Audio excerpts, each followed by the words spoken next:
নির্বাচন 11 তারিখে অনুষ্ঠিত হয়েছে, অর্থাৎ গত পরশুদিন।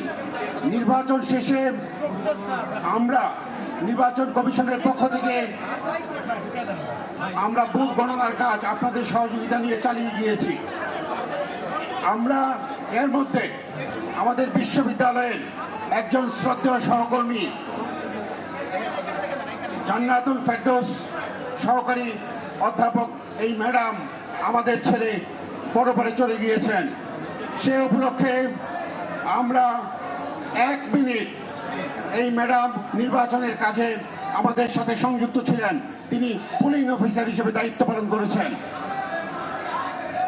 আমরা একই সাথে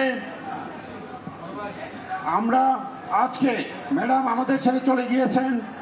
আমরা মহান স্বাধীনতা যুদ্ধে এবং অন্যান্য যে আন্দোলন এবং বিশেষ করে 2024 সালে যে গণ অভ্যুত্থান সংগঠিত হয়েছে, এই গণ অভ্যুত্থানের যারা শহীদ হয়েছেন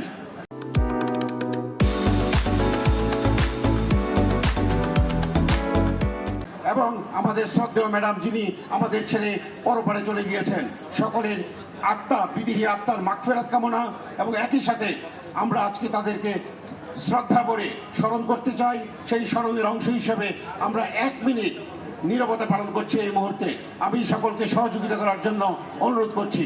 1 মিনিট নীরবতা পালনের কর্মসূচি শুরু হলো।